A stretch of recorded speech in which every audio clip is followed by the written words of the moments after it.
বেয়াক্কেলে মানুষদের জীবনে গালি খাওয়ার শেষ নেই।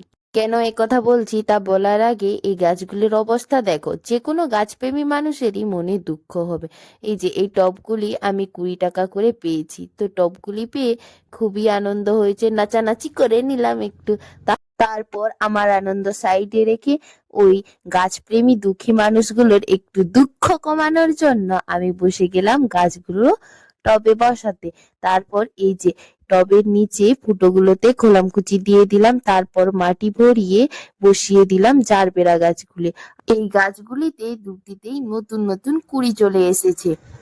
তো জারবেরা গাছ কখনোই মাটির বেশি গভীরে বসাতে নেই। এই যে এই পাতাগুলি বের হয়েছে, এগুলি সব সময় মাটির ওপরে বসাতে হয়। তো দেখো দুটি জারবেরা গাছ আমি বসিয়ে দিলাম, তারপর ভালো করে জল দিয়ে দিলাম।